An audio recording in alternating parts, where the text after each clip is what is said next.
Most men think a hug is something that happens between two people. It's not. A hug is something that happens inside one person. And if you understand that, you already know more about attraction than 95% of men ever will. Here's what nobody talks about. The moment a woman pulls back from a hug, something has already been decided. Not consciously, not logically, but somewhere deep in her nervous system, a conclusion has been drawn about you. About how safe you feel, about how present you were, about whether she wants to be closer to you or whether something in her quietly, almost invisibly, begins to pull away. And most men never know it happened. They walk away from that hug thinking everything was fine. Maybe she smiled. Maybe she said, "It was great seeing you." But something shifted, and they couldn't feel it because they were never really there in the first place. What I'm going to share with you today isn't a trick. It's not a technique you drill in the mirror. It's 4 specific things rooted in psychology, nervous system science, and emotional attunement that completely change what a woman experiences when she's in your presence. Not what she thinks of you, what she feels. And those are very different things. I want to be upfront with you about what this video is and what it isn't. This isn't about manipulation. If you came here looking for a way to trick a woman into feeling something she wouldn't otherwise feel, this isn't the place for that. Frankly, those tactics don't work the way people think they do. And more importantly, they leave you feeling hollow, even when they do seem to work. What this is about is understanding the emotional and psychological architecture of physical closeness, and how most men, without realizing it, are sabotaging their own attractiveness in the moments that matter most. The research on touch, nervous system co-regulation, and emotional memory is clear. Physical contact is one of the most powerful encoding mechanisms humans have. What a woman feels during a hug doesn't just pass through her, it gets stored. It becomes part of her internal story about who you are. So we're going to talk about 4 things you can do, or more accurately, 4 ways you can be that change, that emotional imprint entirely. And before we get into the 4, I want to plant something in your mind that I'll come back to near the end of this video, because it's the one insight that ties everything together. It has to do with why the men women describe as magnetic almost never understand why they're magnetic, and why the men who try hardest to create attraction are almost always the ones who create the least. Stay with me on that. First, let's talk about what's actually going wrong. Think about the last time you hugged a woman you were genuinely attracted to, or someone you cared about and wanted to feel closer to. What were you doing in that moment, really? If you're being honest, you were probably managing something. Managing how long to hold on. Managing whether you seemed too eager or too distant. Maybe you were wondering what she was thinking, or trying to read something from the way she hugged back. Maybe your mind was already 3 seconds ahead, past the hug, analyzing what it meant. That's the problem. And it's not a character flaw. It's what happens when you're operating from your head in a moment that requires your body, when you're thinking about the hug instead of being inside it. Here's the thing about human beings that psychology has confirmed over and over. We are extraordinarily sensitive to presence. We can feel, almost without knowing it, when someone is actually with us, versus when they're performing closeness while mentally somewhere else entirely. Women, in particular, have a finely calibrated sensitivity to this. Not because of some mystical feminine intuition, though many would describe it that way, but because throughout history, the ability to read whether someone was genuinely present or potentially threatening was a survival mechanism. That capacity didn't disappear, it just got more refined. So when you approach a hug with anxiety, with analysis, with performance, she feels it. Not the thought, not the logic, the energy behind it. And what does anxiety communicate at a biological level? Uncertainty, instability, a nervous system that isn't grounded, none of which is attractive. Now, layer on the most common mistake men make in these moments, which isn't being too forward or not forward enough. It's something subtler and far more damaging. They make the hug about themselves. Not intentionally, but the focus is on their own nervousness, their own analysis, their own need for feedback about how it went. And a hug that's secretly about the person giving it, even if it looks warm, doesn't feel warm to receive. The second mistake is what I'd call the transaction hug. Quick, perfunctory, already thinking about what comes next. You've seen it, you've probably done it. The kind of hug that says, I'm acknowledging you physically, because that's what you do, rather than, I'm actually glad you're here. The third mistake is perhaps the most counterintuitive, and it's the one most well-intentioned men fall into, trying too hard to make her feel something. Overextending the hug, hoping she'll lean in more. Squeezing slightly tighter, hoping it communicates warmth. Adding a little rub on the back, hoping it signals care. All of these things, when they come from effort and strategy rather than genuine presence, get read as need, as insecurity wearing the costume of affection. And need, not aggression, not aloofness, but quiet, low-grade need is one of the most consistent attraction killers in close physical moments. So what do you do instead? Let's go through the 4 things. Thing 1. Arrive before you touch. This sounds almost too simple to matter. It matters more than almost anything else on this list. Arriving before you touch means that by the time your arms go around her, you are already fully there. Not walking toward her while still carrying the conversation from 5 minutes ago. Not thinking about where you're going next. Not scanning the room. Present. Settled. Here.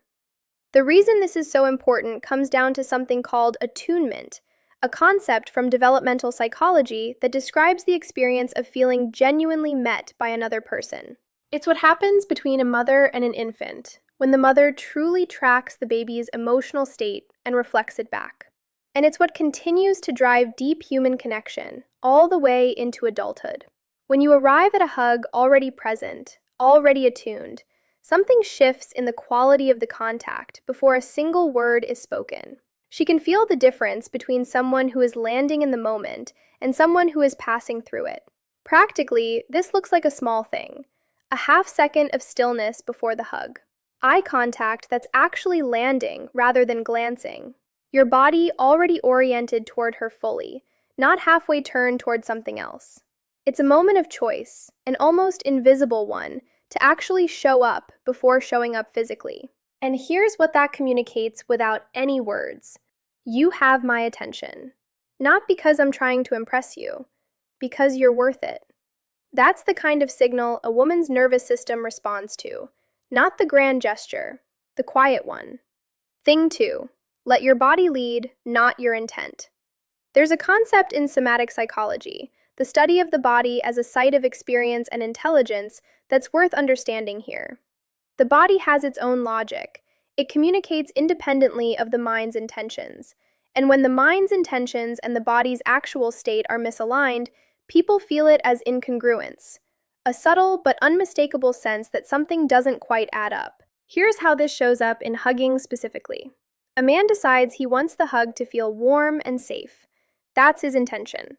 But his body is tense, shoulders slightly raised, chest a little tight, breathing shallow, arms applying a kind of effortful pressure rather than natural, relaxed contact. His mind is warm. His body is armored. She doesn't receive the warm intention. She receives the armored body. And the message the armored body sends below the threshold of conscious awareness is, I am managing something right now, which could mean nervousness or emotional unavailability or low-grade anxiety or the subtle pressure of wanting something from this interaction. It doesn't matter which. Any of those conclusions is unattractive. The alternative isn't to relax on command, because that's just another form of performance. The alternative is to genuinely release the need for the hug to accomplish something. This is the heart of it. Most men hug women with an agenda. Even a good agenda, wanting her to feel cared for, wanting to feel closer, wanting to communicate something. But agendas create muscular tension. They create a subtle reaching or grasping quality in the physical contact that women pick up on with startling accuracy. When you let your body lead, when you stop trying to make the hug be something and simply allow it to be what it is, the quality of the contact becomes entirely different. It becomes easy. And ease, in a physical moment, is one of the most attractive things a man can embody. Easy doesn't mean casual or disconnected. It means the absence of strain. The absence of the subtle, muscular argument your body has with the present moment when you're trying to control what it produces. So, practically, what does this mean? It means before a hug, you take a breath and let your shoulders drop. Not because you're trying to seem relaxed, but because you're genuinely letting go of the outcome. You're telling your body, without words, I don't need this to go a certain way. I'm just here. And from that place, that genuinely settled, unarmored place, the hug that comes out of it has a quality that no technique can produce. It feels like contact, real contact, the kind that stays with people. Thing 3, regulate, don't stimulate. This is where most of the mainstream advice about touch, attraction, and physical presence gets it completely backwards. The dominant cultural narrative, especially in dating advice, is that the goal of physical contact with the woman you're attracted to is to stimulate her, to create excitement, to spark something, to elicit a reaction. And on a surface level, this makes intuitive sense. Attraction feels electric. Excitement feels alive. Of course you'd want to generate those states. But here's what the science of attachment and nervous system co-regulation actually shows us. The deepest, most lasting attraction. The kind that makes a woman think about you after you've left the room. The kind that makes her want to see you again. The kind that builds genuine desire over time rather than just fleeting arousal, is rooted not in stimulation, but in regulation. Let me explain what that means. Your nervous system is in a constant process of calibrating, responding to the environment, to other people, to perceived threats and opportunities. When you're around someone whose nervous system is genuinely calm, settled, and grounded, yours tends to move toward that state through a process called co-regulation. This is well documented in neuroscience and psychology. It's why spending time with certain people leaves you feeling more grounded, and time with others leaves you feeling depleted or agitated. In the context of a hug, when your nervous system is genuinely regulated, not performed calm, but actually settled, her nervous system begins to entrain to that. She physically begins to feel safer. Her breathing slows slightly. Her muscles release slightly. The hug begins to feel like a safe place rather than a charged moment. And here's the thing about safety that most people misunderstand in the context of attraction. Safety doesn't reduce desire. It enables it. The psychology of desire is complex, but one thing is consistent across gender and culture. Desire requires a certain degree of safety in order to expand. In the presence of subtle threat or subtle uncertainty or subtle need from another person, the nervous system closes. It doesn't open toward attraction. It protects itself. When a man provides genuine nervous system regulation in his physical presence, when his body communicates, "You are safe here. I am not grasping. I am not anxious. I am simply here," he creates the conditions in which her desire can actually emerge naturally. This is why men who have a calm, settled presence are often described as magnetic without being able to articulate what they're doing. They're not doing anything. They're being something. And that state of being literally changes the physiological experience of the people around them. Contrast this with stimulation. The man who tries to make the hug exciting, who prolongs contact in a way that creates tension, who uses physical touch as a form of testing or probing for feedback. This creates arousal, perhaps, but not safety. And without safety, arousal becomes anxiety. And anxiety in this context is the opposite of attraction. So, what does this mean for how you hug? It means your primary orientation during a hug is not what is she feeling or how is this landing or how do I extend this moment. It's simply, I am here, I am settled, and there is nowhere else I need to be right now. That internal state, transmitted through the quality of your physical contact, does more for attraction than any amount of strategic technique. Thing 4, end it before she wants you to. Everything I've talked about so far has been about the quality of presence during a hug. This final one is about something different, timing. And it's perhaps the most counterintuitive thing I'll say in this entire video. End the hug before she wants you to. Not abruptly, not coldly, but deliberately and just slightly sooner than the moment would seem to call for. Most men, when they're in a hug with a woman they're attracted to and it's going well, when she's relaxed into it and it feels warm and connected, they hold on. They extend it. They try to stretch that feeling as long as possible. And I understand the impulse. It makes total sense on the surface. The moment feels good. Why end it? Because of what ending it communicates. When you pull back first, warmly, unhurriedly, with a quiet smile or a moment of eye contact, you send a signal that is genuinely rare. You signal that you are not dependent on the moment, that you are not trying to extract as much as you can from the contact, that you have somewhere inside you a deep sense of sufficiency, that this moment was full, and you are full, and you don't need more from her to feel okay. In attachment psychology, this quality, sometimes called secure functioning, is one of the most consistently attractive traits a person can embody. I can receive warmth without becoming dependent on it. I can experience connection without grasping for it. The opposite, holding on too long, not wanting to be the one who pulls back, communicates very quietly but very clearly something like, I am getting something from this that I need, and I'm reluctant to let it go. That's not warmth, that's hunger. And the interesting thing is, when you pull back first, the experience of the hug lingers longer in her nervous system, because it ended being stretched to the point of completion. She's left with a slight wanting, a slight lean toward.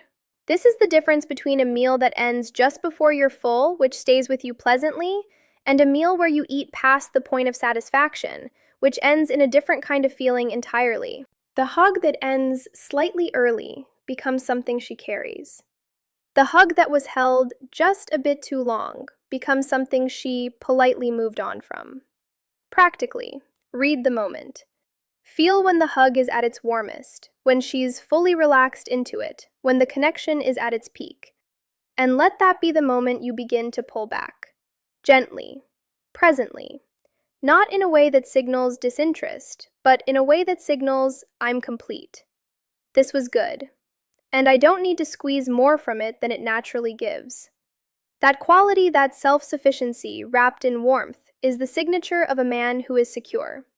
And security, at the deepest level, is what creates lasting, genuine attraction. Earlier, I mentioned something I wanted to come back to, about why the men women describe as magnetic almost never understand why they're magnetic. Here it is. The 4 things I've described today: arriving before you touch, letting your body lead, regulating instead of stimulating, ending before she wants you to. None of them are techniques in the traditional sense. You can't really practice them. You can't drill them. They are expressions of a state, a way of being in your own body, in your own nervous system, that communicates something to every person you encounter, but especially to women in moments of close physical contact. That state is groundedness, self-possession, the quiet knowledge that you are okay, that you don't need this moment to validate you, that you are choosing to be present because the moment deserves your presence, not because you need something from it. Men who have this really have it. Not as a performance, are described as magnetic because the people around them feel better in their presence, safer, more at ease, more themselves. And we are wired, deeply and evolutionarily, to want to be near people who help our nervous systems settle. Attraction, at its deepest level, is nervous system information. It's not about said or how confident they seemed. It's about how your body feels when it's near theirs. And if being near you consistently makes her nervous system feel more settled, more safe, more alive in a grounded way, she will keep wanting to come back. This is why the men who try hardest to create attraction are usually creating the least, because trying hard is a nervous system signal. It broadcasts, I am not sure I am enough without this, and that signal, quiet as it is, lands. The men who create the most genuine, lasting attraction are usually doing something that looks from the outside like nothing at all. They're just there, fully, easily, without agenda. And the hug is one of the most concentrated moments in which all of this becomes visible, or rather, felt.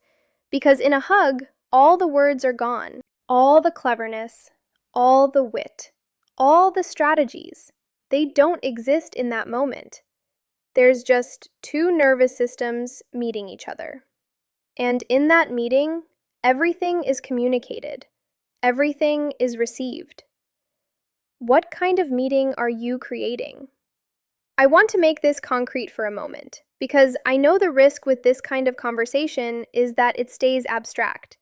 So let me walk you through a few real scenarios. Scenario 1. You're saying goodbye after a date that went well.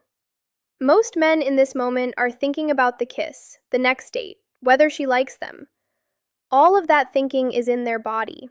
She can feel it as a slight tension, a slight forward lean, a subtle eagerness. What you do instead, you let yourself arrive in that goodbye moment. You put everything else down internally. You look at her, actually look, briefly but genuinely. You open the hug without any agenda about what it produces. You hold it at whatever length feels natural, and then you pull back just slightly before the natural conclusion. With a look that's warm, not searching. And then you leave. She doesn't know what happened, but she'll think about that goodbye. Scenario 2. A hug when you see her after some time apart. This is a high-stakes moment because it's a reset. You're re-establishing the felt sense of who you are in her life. Men often overdo it here. Over-enthusiasm, an extended squeeze, a big exclamation. What you do instead. You arrive first. You're already present when the hug happens. You let your body be genuinely relaxed. Not understated or cool warm, but settled.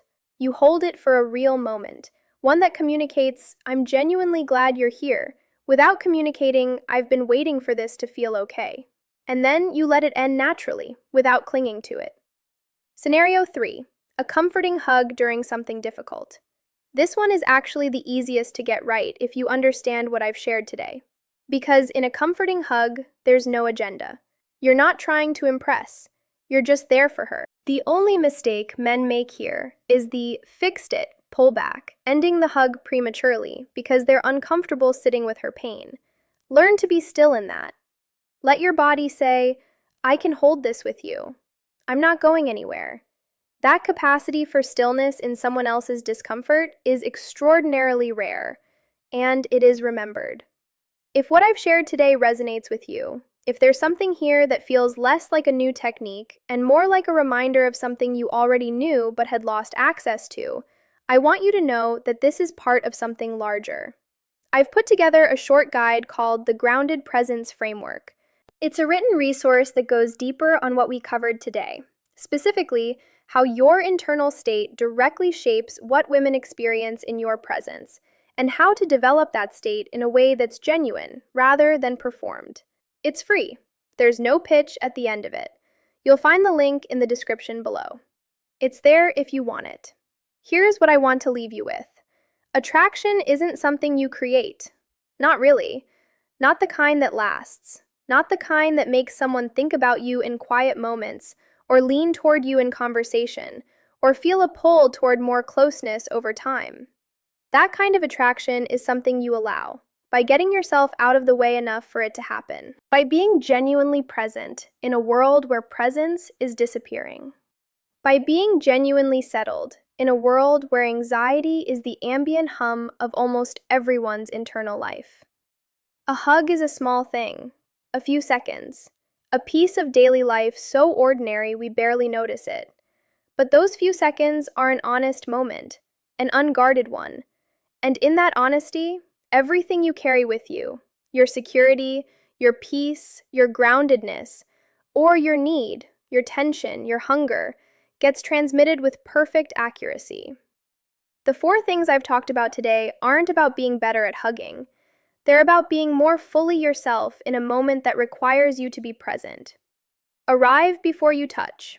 Let your body lead. Regulate. Don't stimulate.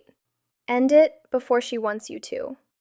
4 small things, and underneath all 4 of them, one larger thing. Know that you are enough, right now, exactly as you are, without needing this moment to prove it. That's the foundation. Everything else follows from there. If this gave you something to think about, I'd genuinely like to know. Leave a comment below what landed for you, what felt true, what you're going to do differently.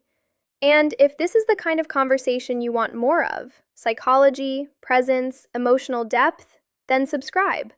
Not because the numbers matter, but because this is a library we're building together, and there's a lot more to explore. Take care of yourselves.